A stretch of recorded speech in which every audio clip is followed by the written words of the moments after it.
EF Yasar YouTube channel இணையதள YouTube வழியாக நமதூர் நிகழ்ச்சிகளை உங்கள் மொபைல் போனில் கண்டுகளிக்க உடனே இஎஃப் யாசர் யூடியூப் சேனலை லைக் செய்து சப்ஸ்கிரைப் செய்து கொள்ளுங்கள். நமதூர் நிகழ்ச்சிகளை உடனுக்குடன் கண்டு களியுங்கள். முடிந்தால் மற்றவர்களுக்கு ஷேர் செய்யுங்கள். அஸ்ஸலாமு அலைக்கும் வரஹ்மத்துல்லாஹி தஆலா வபரகாத்துஹு. அல்ஹம்துலில்லாஹி நஹ்மதுஹு வ நஸ்தஈனுஹு வ நஸ்தக்ஃபிருஹு வ நு'மினு பிஹி வ நதவக்கலு அலைஹி வ நஅஊது பில்லாஹி மின் ஷுரூரி அன்ஃபுஸினா வ மின் ஸய்யிஆத்தி அஅமாலினா மன் யஹ்திஹில்லாஹு ஃபலா முதில்ல லஹு வ மன் யுضللஹு ஃபலா ஹாதிய லஹு வ நஷ்ஹது அன் லா இலாஹா இல்லல்லாஹு வ நஷ்ஹது அன்ன முஹம்மதன் அப்துஹு வ ரசூலுஹு. قال الله تعالى في القرآن الكريم وفي الفرقان المجيد بعد أعوذ بالله من الشيطان الرجيم بسم الله الرحمن الرحيم الذين آمنوا وتطمئن قلوبهم بذكر الله ألا بذكر الله تطمئن القلوب صدق الله العلي العظيم. எல்லாம் புகழும் புகழ்ச்சியும் அல்லாஹ் ஒருவனுக்கே உரித்தாகட்டுமாக. கண்மணி நாயகம் எம்பெருமானார் முஹம்மது முஸ்தபா ஸல்லல்லாஹு அலைஹி வஸல்லம் அவர்களின் மீதும் அவர்களின் சத்திய வாழ்க்கையை அடிபடாமல் பின்பற்றிய உத்தம சத்திய சஹாபாக்கள், தாபிஈன்கள், சுஹதாக்கள், சாலிஹீன்கள், நாதாக்கள், நல்லோர்கள், குறிப்பாக இங்கு கூடியுள்ள நம் அனைவரின் மீதும் நம்முடைய குடும்பத்தார்களின் மீதும் அல்லாஹ்வினுடைய சாந்தியும் சமாதானம் என்றென்றும் மற்ற நிகழட்டுமாக. ஆமீன். அல்லாஹ்வுடைய பெரு கிருபையால் அல்லாஹ் சுப்ஹானஹு தஆலாவால் கபூல் செய்யப்பட்ட ஒரு மஜ்லிஸில் நாம் அமரக்கூடிய ஒரு பெரிய பாக்கியத்தை அல்லாஹ் தஆலா தந்திருக்கிறான். இதற்காக அதிகமாக அல்லாஹ்வுக்கு நன்றி செலுத்த கடமைப்பட்டவர்களாக இருக்கிறோம். அதே போல் இந்த மஜ்லிஸ், இந்த இஸ்திமா எதற்காக கூட்டப்பட்டுள்ளதோ அந்த ஹிதாயத்தினுடைய வாசனை அல்லாஹ் தஆலா முழு உம்மத்துக்கும் இந்த இஸ்திமாவின் மூலமாக அல்லாஹ் தஆலா நிறைவேற்றி தருவானாக. ஆமீன். இந்த இஸ்திமாவில் எனக்கு கொடுக்கப்பட்ட தலைப்பு குர்ஆன் கூறும் திக்ர் அப்படின்னு சொல்லி தலைப்பு கொடுக்கப்பட்டிருக்கு. மேலே ஓதப்பட்ட ஒரு ஆயத்து முதல்ல ஆரம்பத்தில் ஓதனேன். அல்லதீன ஆமனு வ தத்மஇன்னு குலூபுஹும் பிதிக்ரில்லாஹ் அலா பிதிக்ரில்லாஹி தத்மஇன்னுல் குலூப். இப்போ இந்த வசனத்துல திக்ர் என்ற ஒரு வார்த்தை வருது. அந்த திக்ர் என்ற வார்த்தைக்கு ரஈசுல் முஃபஸ்ஸிரின் என்று சொல்லக்கூடிய இப்னு அப்பாஸ் ரலியல்லாஹு அன்ஹு, மிகப்பெரிய ஒரு சஹாபி, ரஈசுல் முஃபஸ்ஸிரின், தஃப்சீருக்கினுடைய தலைவர் என்பதாக பெயர் சூட்டப்பட்ட அப்படிப்பட்ட மிகப்பெரிய ஒரு சஹாபி சொல்வார்கள், திக்ர் என்பது குர்ஆன் என்பதாக சொல்லி காட்டுவாங்க. எண்ணிமிக்கிறவர்களே, குர்ஆன் என்னென்னலாம் செய்யுதோ, ஒரு மனுஷனை என்னென்னலாம் மாற்றத்தை ஏற்படுத்துதோ அது எல்லா விஷயங்களும் திக்ரும் செய்யுது. அதுதான் இதுக்கு முராத். குர்ஆன் என்னென்னலாம் ஒரு மனிதனோட மாற்றத்தை ஏற்படுத்துதோ, என்னென்னலாம் செய்யுதோ அது எல்லாமே திக்ர் அப்படியே செய்யுது. குறிப்பாக பார்த்தோம் அப்படின்னா குர்ஆன் செய்யக்கூடிய 3 விஷயங்கள் செய்யுது. அந்த 3 விஷயங்கள் திக்ரும் செய்யுது. முதல் விஷயம் குர்புல்லாஹ், அல்லாஹ்வுடைய நெருக்கத்தை இந்த குர்ஆன் ஏற்படுத்து.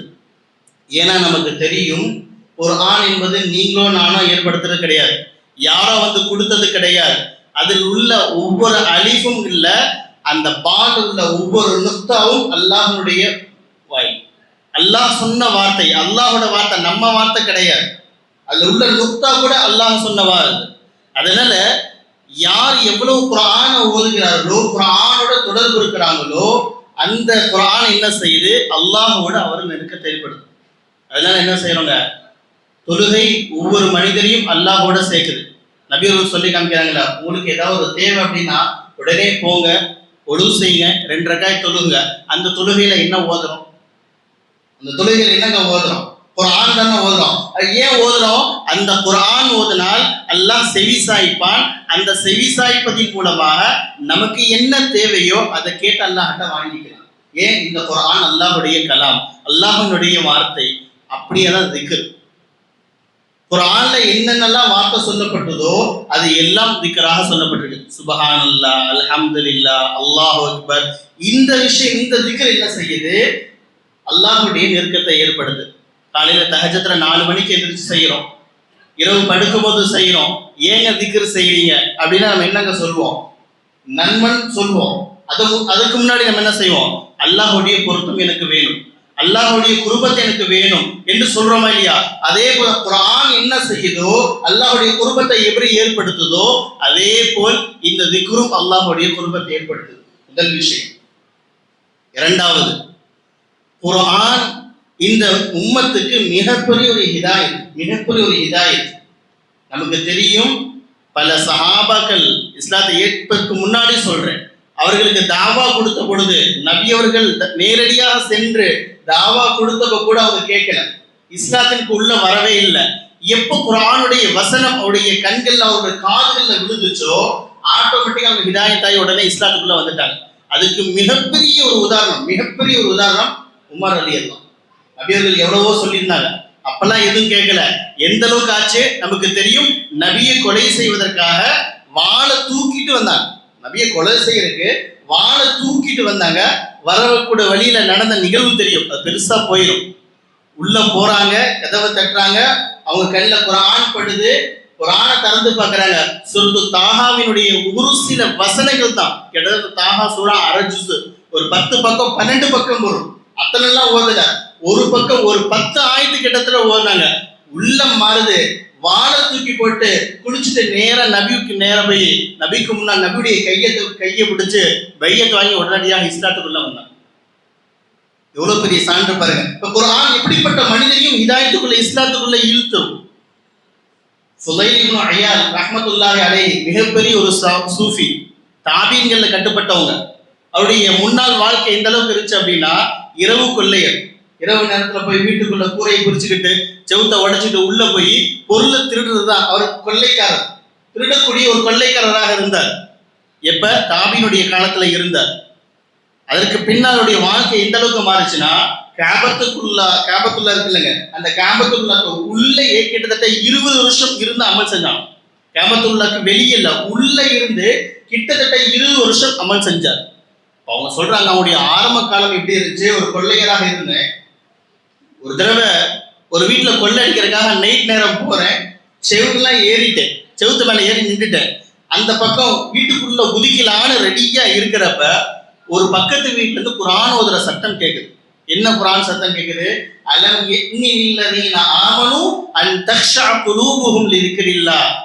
எப்பா, அல்லாஹ்வுடைய பேர் கேட்ட பின்னாடியும் உங்க உள்ளங்கள் நடுங்காம இருக்குது, அல்லாஹ்வுடைய சொல்லு உடைய காதுல கேட்ட பின்னாடி உங்களுடைய உள்ளங்கள் நடுங்காம இருக்குது அப்படின்ற ஆயத்து அவங்க காதுல விழுந்த உடனே வீட்டுக்கு உள்ள குதிக்க வேண்டியவர் என்ன பண்றாரு, அப்படி வெளியே குதிச்சு சொல்றாரு, எனக்கு நேரம் வந்துருச்சு, அல்லாஹ்வுடைய திக்ரினுடைய காதுல விழுந்துருச்சு, அல்லாஹ்வுடைய சொல்லுடைய காதுல விழுந்துருச்சு, இதோட நான் எல்லா விஷயத்தையும் தௌபா செஞ்சு நான் மாத்திக்கிறேன்னு சில அப்படியே வெளியே போனவர் தான் பிற்காலத்துல தபாத்தாவினுடைய காலத்துல மிகப்பெரிய ஒரு சூஃபியாக மாறினார். மிகப்பெரிய ஒரு சூஃபியாக மாறினார். இன்னும் ஒரே ஒரு வசனம் யாரும் ஓதி காமிக்கல, திருட போனவரு காதுல ஆயத்து விழுகுது, உடனடியாக மாற்றங்கள் ஏற்படுது. திக்ரும் அதுதான் செய்யுது. நம்ம இங்க திக்ர் செய்யறோம், உலகத்துல ஏதோ ஒரு மூலையில யாருக்கோ ஹிதாயத் கிடைக்கும். நம்ம நினைக்கிறோம் நம்ம இங்க ஓதிக்கிட்டு இருக்கோம், இந்த ஊர்களுக்கோ இந்த மல்லவாசிகளுக்கோ யாருக்கு என்ன நடக்க போகுதுன்னு நினைக்கிறோம். கண்ணியர்களே, நாம் இங்க செய்யக்கூடிய திக்ர் உலகத்துல ஏதோ ஒரு மூலையில யாரோ ஒருத்தருக்கு கண்டிப்பா ஹிதாயத்துடைய ஃபாசிலாக இது இருக்கும் கண்டிப்பா.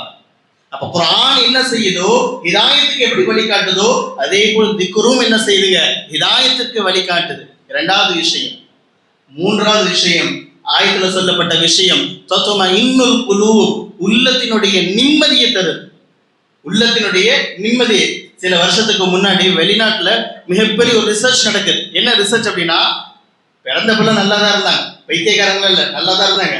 ஆனா அதுக்கு பின்னாடி மன உளைச்சல் ஏற்பட்டு அந்த மன இதாகி என்ன ஆயிடுறாங்க, டிப்ரெஷன்ல போய் என்ன ஆயிடுறாங்க, மன குழப்பத்துக்கு போயிடுறாங்க, சுயநிலவை அட்டு போயிடுறாங்க, சுயநிலவு இல்லாம போயிடுறாங்க. அப்படிப்பட்ட மக்கள் என்ன பண்றாங்க, அவங்களுக்கு ட்ரீட்மெண்ட்டுக்காக வச்சிருக்கிறாங்க, அவங்களுக்கு என்ன ட்ரீட்மெண்ட் கொடுக்கணுமோ கொடுத்துக்கிட்டு இருக்காங்க. அதுல ஒரு முஸ்லீம் டாக்டர், அவர் என்ன பண்றாரு, கொஞ்சம் ஈமானுடையவர், குர்ஆனை அறிந்தவர், மார்க்கத்தை அறிந்தவர், என்ன செய்யறாரு, இந்த ஆயத்தினுடைய கண்கள்ல படுது, வெறும் குர்ஆனுடைய கேசட், ஆடியோ கேசட்டை எடுத்து அந்த மக்களுக்கு மத்தியில போட்டுறாரு. யார் இந்த மனநலம் பாதிக்கப்பட்டிருக்காங்கல்ல அவங்களுக்கு போட்டு விட்டுறாரு. வேற எந்த ட்ரீட்மெண்ட் போட்டு விட்டுறாரு. ஒரு சில மாதங்களுக்கு பின்னால் மிகப்பெரிய ஒரு மாற்றம் ஏற்படுது. எப்படி இருந்தாங்களோ பழைய வாழ்க்கை எப்படி இருந்துச்சோ அப்படியே மாறி வந்துட்டாங்க. இப்போ உள்ளத்துல ஏற்பட்டிருந்த மாற்றம் இருக்குது, அப்படியே அவங்க டிப்ரெஷன்ல மாறி பல நினைவுக்கு அந்த குர்ஆன் கேட்பதின் மூலமாக உள்ளம் நிம்மதி பெற்று அப்படியே வெளியே வந்தது.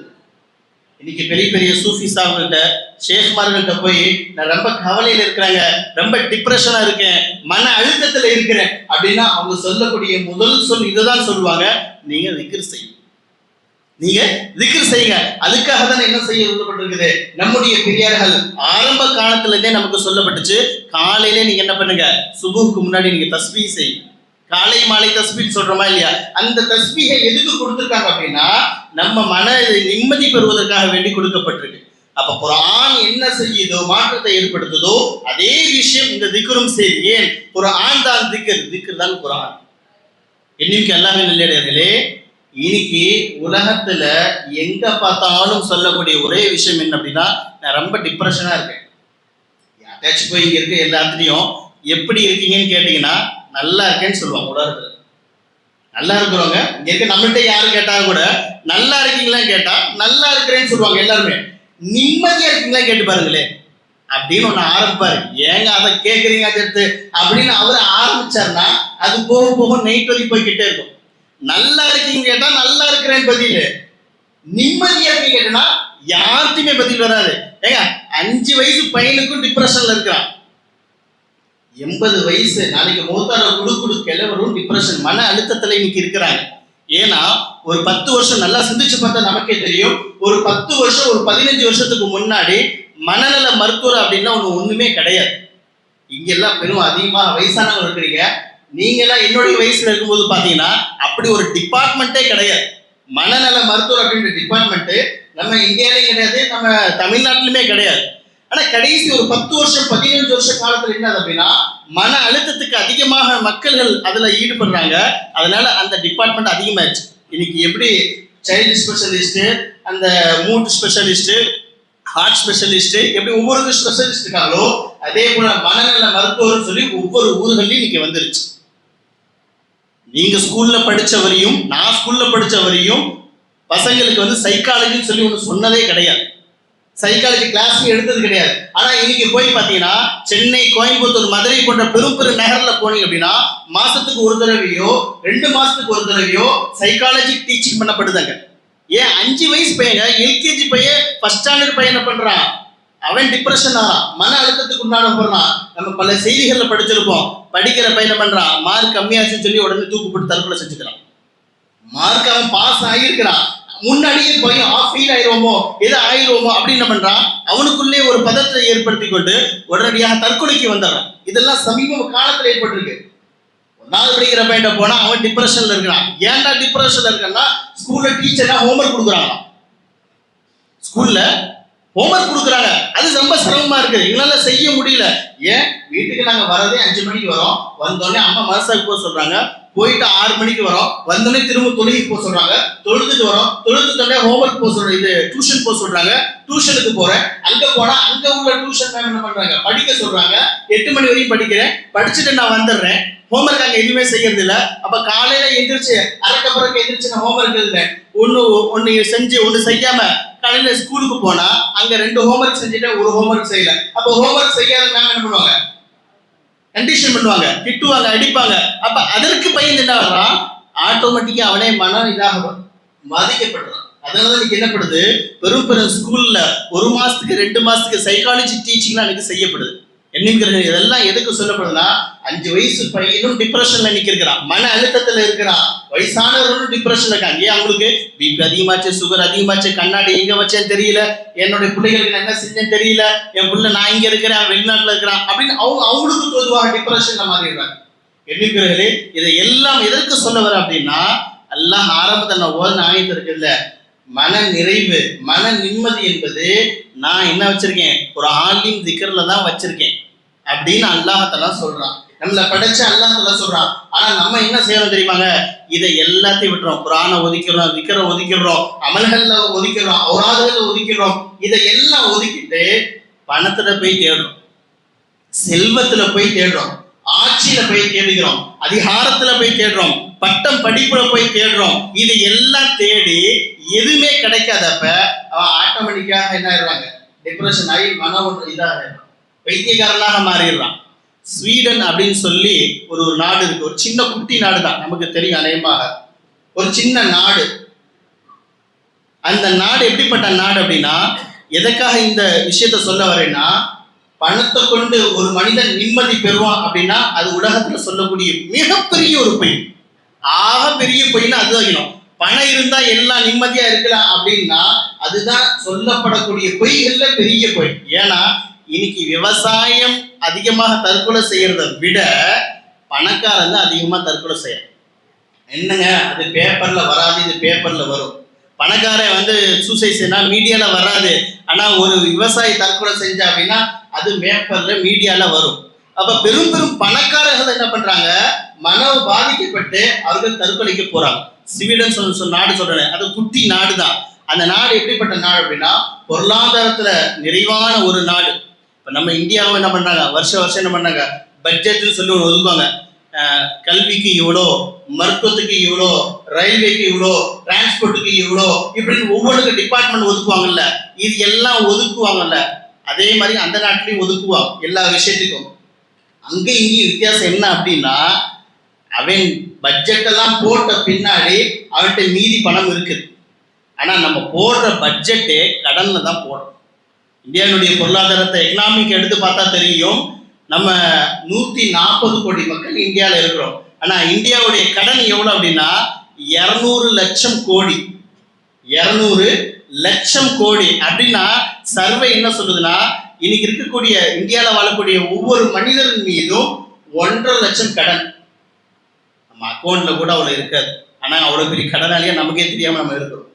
1.5 லட்சம் என்ன பண்ணுது, இந்திய நாட்டில் வாழக்கூடிய ஒவ்வொரு குடிமகனின் மீதும் 1.5 லட்சம் கடன் இருக்குது. அந்த நாட்டை என்ன பண்றான், எல்லாமே போட்டு முடிச்சிடறான், போட்டு முடிச்சு மீதி இருக்குது.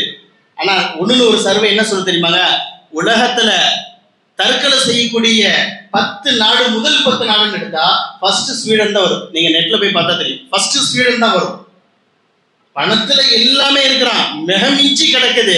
ஆனா அங்க என்ன பண்ணுது, அங்கதான் தற்கொலைகள் அதிகமாக ஏற்படுது. அப்ப தெரிஞ்சிச்சா, பணத்துல நிம்மதி கிடையாது, பணத்துல மன நிறைவு கிடையாது. அப்படி யாராவது ஒருத்தர் சொல்றாங்க அப்படின்னா அவன் மிகப்பெரிய ஒரு பொய்கள்.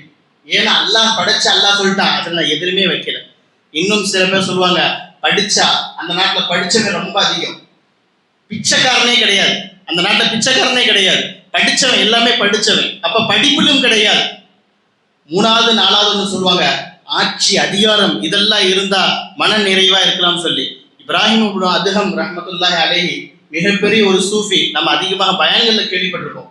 அவருடைய ஆரம்ப காலம் எப்படி இருந்துச்சுன்னா, ஒரு நாட்டினுடைய மிகப்பெரிய ஒரு அரசர் இப்ராஹிம் இப்னு அதுஹம் ரஹ்மத்துல்லாஹி அலைஹி, ஒரு நாட்டினுடைய அரசர். ஒரு அரசர் எப்படிங்க இருப்பாரு, சுகபோகமா இருப்பாரு, அமைச்சர் இருப்பாங்க, ஒரு நிம்மதியான ஒரு பெரிய ஒரு மாளிகை இருக்கும். அந்த மாதிரி ஒரு சுகபோகமான ஒரு வாழ்க்கையில வாழ்ந்தவர் இப்ராஹிம் அதுஹம் ரஹ்மத்துல்லாஹி. நல்லா வாழ்ந்துகிட்டு இருக்கிறாங்க. திடீர்னு அவருடைய உள்ளத்துல ஒரு மாற்றம் ஏற்படுது. அப்படி என்ன பண்றாங்க, அந்த ஆட்சி அதிகாரம் எல்லாத்தையும், கோட்டை எல்லாத்தையும் விட்டுட்டு நேரா காட்டுக்குள்ள வந்துடுறாங்க. காட்டுக்குள்ள திக்ரின் மூலமாக அல்லாஹுடைய குர்பத்தை ஏற்படுத்தி கொண்டு மிகப்பெரிய ஒரு இறைநேசராக ஆனாங்க. ஒரு நேரம் வருது, இப்ராஹிம் அதுஹம் ரஹ்மத்துல்லாஹி அலைஹி அவர்களும் அவருடைய ஒரு சீடர், அவருடைய ஒரு மாணவர் என்ன பண்ணாங்க, 2 பேரும் ஒரு ஊருக்காக போறாங்க. போற வழியில சாப்பிடணும்னு ஒரு தேவை ஏற்படுது. அப்ப டிஃபன் பாக்ஸ் எடுத்து திறந்து பாக்குறாங்க, காஞ்ச ரொட்டி. டிஃபன் பாக்ஸ் திறந்தா காஞ்ச ரொட்டி, கொஞ்சோன்னு ஒரு கிளாஸ்ல தண்ணி. இப்ப அந்த இப்ராஹிம் அதுஹம் ரஹ்மத்துல்லாஹி என்ன பண்றாங்க, முன்னாள் அரசரா இருந்தவர் அந்த காஞ்ச ரொட்டியை எடுத்து தண்ணிக்குள்ள கொஞ்ச நேரம் முக்கி அப்படி கொஞ்சம் இதாயிரும், குழக்குள்ள இல்ல, அதுக்கப்புறம் மேல எடுத்து நம்ம பிஸ்கெட் டீல தொட்டு சாப்பிட்ற மாதிரி நல்லா கொஞ்சம் ஈரமான பின்னாடி எடுத்து சாப்பிட்றாங்க. இத பார்த்து அந்த சீடருக்கு கவலை கண்ணுல இருந்து தண்ணி வந்துரு. ஒரு காலத்துல எவ்வளவு பெரிய ஆட்சியா இருந்தாரு, எவ்வளவு ஒரு மன்னரா இருந்தாரு, எவ்வளவு பெரிய ஆடம்பரமா இருந்தாரு, எவ்வளவு பெரிய மாளிகையில இருந்தாரு, போய் போய் அவருடைய நிலைமை இப்படி வந்துருச்சு. ஒரு காஞ்ச ரொட்டி எடுத்து தண்ணிக்குள்ள முக்கி சாப்பிட்ற நிலைமைக்கு வந்துருச்சுன்னு சொல்லி இப்ராஹிம் அதுஹம் அவங்க அழுகல, அடுத்தது யாருங்க, அதை பார்த்தவர் அழுகிறார். அப்ப அவங்க கேட்கறாங்க, இப்ராஹிம் அதுகம் ரஹ்மத்துல்லாஹி கேட்கறாங்க, எப்ப எதுக்கு அழுகிறீங்க, உனக்கு என்னாச்சு, உனக்கு எதுவும் பிரச்சனையா, ரொட்டி வேணும்னா கேட்டு உனக்கு தரேன். அப்ப சொன்னா அதெல்லாம் ஒன்றும் பிரச்சனை இல்லைங்க, நீங்க எப்படி வாழ்ந்தீங்க, உங்களுடைய முன்னாள் வாழ்க்கை அப்படி கண்ணுக்கு முன்னாடி ஓடுது, அப்படி ரீல் மாதிரி முன்னாடி ஓடுது. அதெல்லாம் நினைச்சு பார்த்தோன்னே எனக்கு என்ன அறியாம எனக்கு உள்ளது, கண்ணுல இருந்து தண்ணியா வருது, கண்ணீர் வருது அப்படின்னு சொல்லும் பொழுது அழகான ஒரு வாக்கியம் சொன்னாங்க. இப்ராஹிம் அதுகம் ரஹ்மத்துல்லாஹி அவங்க சொல்றாங்க, லவ் அலிமல் முழுக்குல ஜாதலனா சுயூஃப். இப்ப நான் எவ்வளவு நிம்மதியா இருக்கிறேன் பாத்தீங்களா, இந்த நிம்மதியை மட்டும் மற்ற அரசர்மார்கள் அறிஞ்சு கொண்டாங்க அப்படின்னா வாழை எடுத்துட்டு வந்து இந்த நிம்மதியை எப்படியாச்சும் எடுத்துட்டு போயிடும். நான் சாப்பிட்றது என்னமோ காஞ்ச ரொட்டி எடுத்து தண்ணியில நினைச்சு சாப்பிட்றேன், ஆனா நிம்மதியா இருக்கிறேன். எந்த டிப்ரெஷன் கிடையாது, எந்த மன அழுத்தம் கிடையாது, எந்த குறையும் கிடையாது, நிம்மதியான ஒரு வாழ்க்கையில இருக்கேன். என்னுடைய வாழ்க்கையை மட்டும் இப்ப உள்ள அரசர்கள் அறிஞ்சு கொண்டாங்க, தெரிஞ்சு கொண்டாங்க அப்படின்னா வாழை எடுத்துட்டு வந்து என்கிட்ட சண்டை போட்டாச்சு, இந்த நிம்மதியை பறிச்சுட்டு போயிடுவாங்க. இப்ப என்ன சொல்ல வராங்க, ஆட்சி அதிகாரத்துல இருந்தா நிம்மதி இருக்காதுன்னு சொல்ல வராங்க. அங்க உள்ளவரே சொல்றாரு, நான் சொல்லல, அங்கு இருந்தவரே சொல்றாரு, ஆட்சி அதிகாரத்துல நிம்மதி கிடையாது. அதை தான் அல்லாஹ்வும் சொல்றான். ஆட்சியில கிடையாது, அதிகாரத்துல கிடையாது, பணத்துல கிடையாது, பதவியில கிடையாது, பட்டத்துல கிடையாது, எதிலும் கிடையாது. அல்லாஹ்வுடைய குர்ஆனில் அல்லாஹ்வுடைய திக்ரில் மட்டும்தான் இருக்கு. கேள்விக்கிறீர்களே, இது எல்லாம் திக்ர் ஏன் செய்ய வேண்டும் என்பதற்காக சொல்லப்பட்ட விஷயம். இரண்டாவதாக சொல்றேன், திக்ர் செய்யுங்க, குர்ஆன் ஓதுங்க, எல்லாம் செய்யுங்கன்னு சொல்றீங்களே, எவ்வளவுங்க செய்யறது அப்படின்னா, தண்ணிக்குள்ள மீன் இருக்கிற மாதிரி செய்யணுமா, தண்ணிக்குள்ள இருக்கிற மீன் மாதிரி செய்யணுமா. அப்படின்னா என்ன அர்த்தம்னா, தண்ணி இல்லாம மீன் வாழாது, தண்ணி இல்லாம மீன் வாழ முடியாது. அதே போல இந்த மீன் தண்ணிக்குள்ள எவ்வளவு ஆழத்துல இருக்குதோ அவ்வளோ சேஃபா இருக்குது, அவ்வளோ சேஃப். அப்படி கொஞ்சம் மேல வந்து தலையை காமிச்சு வச்சுருப்பாங்க மேல, டக்குன்னு போற கொக்கு கழுகு கொத்திட்டு தூக்கிட்டு போயிடும். தண்ணி விட்டு வெளியே வந்தா ஆட்டோமேட்டிக்கா இறந்து போயிடும். ஒரு அடி 2 அடி கேப்ல இருந்துச்சுன்னா கொக்கு பறவைகள் இது எல்லாம் அதை கவ்விட்டு போறதுக்கு இறைய ஆக்கிக் கொள்வதற்கு பெரிய பெரிய வாய்ப்புகள் இருக்குது. ஆனா தண்ணிக்குள்ள ஆழத்துல போனா ரொம்ப சேஃப் ஆயிரும். அதே போலதான் மனிதன் என்பவன் மீனை மாதிரி, திக்ர் என்பது அந்த தண்ணீரை மாதிரி. நம்ம அந்த திக்ருக்குள்ள அந்த மீன் தண்ணிக்குள்ள எவ்வளவு ஆழமாக போதோ அவ்வளோ நம்ம சேஃபாக இருக்கலாம். சொல்லப்படுது 24 மணி நேரம் அல்லாஹ்வுடைய திக்ரோட இருக்கணும். எப்படிங்க இருக்க முடியும்?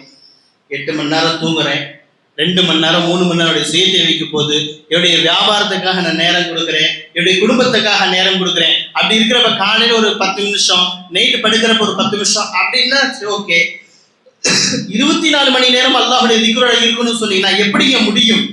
அப்பதான் சொல்லப்படுது கண்ணியமிக்கவர்களே, 24 மணி நேரம் அல்லாஹ்வுடைய நினைவோடு இருக்க வேண்டும் அப்படின்னா அல்லாஹ் சுப்ஹானல்லாஹ், அல்ஹம்துலில்லாஹ், அல்லாஹ் அக்பர், லா இலாஹா இல்லல்லாஹ் அப்படின்னு தஸ்பீஹ் உருட்டுறது கிடையாது. 24 மணி நேரமும் அல்லாஹ்வுடைய சிந்தனையோட இருக்கணும். காலையில எந்திரிக்கிறோம், எந்திரிச்ச உடனே துஆ ஓதனா அல்லாஹ்வுடைய சிந்தனையோட இருக்கணும். ஏன்? அந்த துஆவுடைய அர்த்தம் என்ன? யா நீ தான் உயிரை திரும்பி எடுத்து வச்ச, திரும்ப எந்திரிக்க வச்சது நீதான் அப்படின்னு துஆ ஓதனா நம்ம அல்லாஹ்வுடைய நினைவோட இருக்கிறோம். தூங்க போறப்ப அல்லாஹ் பிஸ்மிக அமுத்து வாஹியான்னு சொல்லி ஓதனா அல்லாஹ்வுடைய நினைவோட தூங்க போறோம்னு அர்த்தம். பாத்ரூமுக்கும் போறோம், வியாபாரத்துக்கு போறோம், கடை வீதிக்கு போறோம், எங்கெங்கெல்ல போறோமோ அங்க எல்லாம் துஆக்கள் சொல்லப்பட்டிருக்கு. மஸ்னூன் துஆ என்று சொல்லக்கூடிய எத்தனையோ துஆக்கள் சொல்லப்படுது. 24 மணி நேரம் நம்ம எந்த நிலைமையில இருந்தாலும் அந்த நிலைமைக்கு ஒரு திக்ர் என்பது இருக்கு, ஒரு துஆ என்பது இருக்கு. அந்த துஆக்களை தொடர்படியாக நம்ம செஞ்சு கொண்டே வந்தோம்னா 24 மணி நேரம் அல்லாஹ்வுடைய சிந்தனையே இருக்கிறதா ஆகிடும். இன்னும் ஒரு ஹதீஸ்ல இப்படியும் சொல்லப்பட்டிருக்குது, நீங்க திக்ர் எந்த அளவுக்கு செய்யணும் அப்படின்னா மக்கள்லாம் உடைய பார்த்து சொல்லணுமா, என்ன பைத்தியக்காரன் மாதிரி திக்ர் செஞ்சுட்டு இருக்கே, அல்லாஹ் அல்லான்னு சொல்றியே அப்படின்ற நிலைமை வர அளவுக்கு நம்ம திக்ர் செய்யணும். மக்கள் நம்மளை பார்த்து என்ன சொல்லணும், குடும்பங்கள்லாம் நம்மளை பார்த்து என்ன சொல்லணும், என்ன எப்ப பார்த்தாலும் தஸ்பீஹ் உருட்டிட்டே இருக்கான், எப்ப பார்த்தாலும் அல்லாஹ் அக்பர்னு சொல்லிட்டு இருக்கான் அப்படின்ற நிலைமை வரும் அளவுக்கு நம்ம என்ன செய்யணும், திக்ர் செய்ய வேண்டும். ஏன்? அல்லாஹ்வுடைய குர்ஆன் நமக்கு சான்றாக இருக்குது. ஃபல் குரூனி அது குறுக்கும். அல்லாஹ் சொல்றான், நீ எவ்வளவு என்ன நினைக்கிறியோ நான் அவ்வளோ ஒன்ன நினைப்பேன், எவ்வளோ என்ன நீ நினைப்பியோ அவ்வளவு நான் உன்னை நினைப்பேன் என்பதாக சொல்லப்படுது. ஆக எவ்வளவு திக்ர் செய்ய வேண்டும் என்றால் நம்மள பைத்தியக்காரன் சொல்ற அளவுக்கு அப்படி சொல்லாட்டி கூட 24 மணி நேரம் அல்லாஹ்வுடைய திக்ரோட நினைவோட இருக்க வேண்டும். இரண்டாவது விஷயம். மூன்றாவது விஷயம், இந்த திக்ரின் மூலமாக நமக்கு என்ன பலன் கிடைக்குது அப்படின்னா, மூன்று பலன்கள் இப்னு கையிம் ரஹ்மத்துல்லாஹி அலைஹி அவங்க சொல்லக்கூடிய மூன்று விஷயம் சொல்றாங்க. முதல் விஷயம், ரூஹ் உயிர் பெறும். நம்ம சாப்பிட்டோம், காலையில சாப்பிட்றோம், மதியம் சாப்பிட்றோம், நைட்டு சாப்பிட்றோம், இந்த சாப்பாடு கொண்டு இந்த உடல் உயிரோட இருக்கும். இந்த உடல் உயிரோட இருக்கும். ஆனா நம்ம உடலுக்குள்ள ஒரு ரூஹ்னு ஒண்ணு இருக்குதுல்ல, இந்த ரூஹ் உயிரோட இருக்க வேண்டும் என்றால் திக்ரை கொண்டுதான் உயிர் வைக்க முடியும். ஆனா ஹதீஸ்ல வருதா இல்லையாங்க? எனக்கு நேற்று கூட பாபா சொன்னாங்க, யார் திக்ரு செய்யறாங்களோ அவருடைய உள்ளம் உயிர் உள்ள உள்ளம், யார் திக்ரு செய்யவில்லையோ அவருடைய உள்ளம் பாலடைஞ்ச உள்ளம், இறந்த உள்ளம் என்பதாக. இப்ப யார் திக்ரு செய்யறாங்களோ அவருடைய உள்ளம் இருக்குது உயிருள்ள உள்ளமாக இருக்கும். முதல் விஷயம். அவர்கள் சொல்லக்கூடிய இரண்டாவது விஷயம், இஸாலத்துர் ரூஹ், மனசுல உள்ள எல்லா கவலையும் போயிடும். யாருக்காச்சும் கஷ்டம் அப்படின்னா ஒன்றும் பண்ண தவிர குரானை தூக்கி உட்காந்துருங்க. இல்லை என்ன குரான் அந்த அளவுக்கு ஓத முடியாதுன்னா தஸ்பி எடுத்து உட்காந்துட்டீங்கன்னு வச்சுக்கோங்களேன், ஒரு ரிலாக்ஸ் கிடைக்கும். ரொம்ப ஒரு மனசுல ஒரு ஆறுதலாக கிடைக்கும். ஏன்? குரான் என்பது நம்ம அல்லாஹோட தொடர்புடையது. நம்ம அல்லாஹ்ட்ட பேசிக்கிட்டு இருக்கோம், அல்லாஹ் நம்மோட பேசிக்கிட்டு இருக்கிறான். அப்ப அல்லாஹ் மன நிம்மதியை ஆட்டோமேட்டிக்கா தந்துருவான். இல்ல குரான் முடியல, தஸ்பி எடுத்து கையில உட்கார்ந்து இருக்கிற மன ஊர்மையோட நீங்க திக்ர் செஞ்சு பாருங்க, உள்ளத்துல ஒரு விதமான ஒரு சந்தோஷம் ஏற்படும். என்ன கவலைகள் இருக்கிறோமோ எல்லா கவலைகளையும் அல்லாஹ் தஆலா போக்கி ஒரு மன நிறைவு அல்லாஹ் தஆலா தருவான். மூன்றாவது விஷயம், ஷிஃபாஉல் அம்ராத், நோய் அல்லாஹ் தஆலா போக்குறான். இன்னைக்கு உலகத்துல பெரிய பிசினஸ் இந்த நோயை வச்சு டாப் 3ல எடுத்தோம் அப்படின்னா அது இந்த டாப் 3ல இந்த நோய் வந்துடும். இன்னைக்கு மருத்துவத்தை வச்சு, ஹாஸ்பிட்டலை வச்சு, மருந்துகளை வச்சு மிகப்பெரிய ஒரு கோடிக்கணக்கான பிசினஸ் இந்த நோயின் மூலமாக ஏற்பட்டிருக்கு. எல்லா பிறந்த குழந்தை, பிறக்க முன்னாடி உள்ள குழந்தைக்கு வரையும் பிரச்சனை சொல்லிடுறாங்க, கருவிலையில பிரச்சனைன்னு சொல்லிடுறானுங்க. மூத்தப்ப போறாரு நாளைக்கு அவருக்கு இந்த பிரச்சனைன்றானுங்க. இப்ப இன்னைக்கு எல்லா மனிதர்களுக்கும் நோய் இல்லாத, கவலை இல்லாத மனிதர் எப்படி இல்லையோ அதே போல நோய் இல்லாத மனிதர் இல்லை என்ற நிலையை இன்னைக்கு இந்த உலகம் உருவாக்கி விட்டது. உருவாகிருச்சு, உருவாகிறதுலாம் கிடையாது, ஆட்டோமேட்டிக்கா உருவாகிருச்சு. இன்னைக்கு பெரியவங்க பிபி இல்லாத, சுகர் இல்லாதவங்க ரொம்ப கம்மி. அப்படி சொன்னா ரொம்ப அபூர்வமா பாரும். ஒரு 15 வருஷத்துக்கு முன்னாடி கல்யாண வீட்டில் உட்காந்து பெரியவங்க எல்லாம் பேசுவாங்க.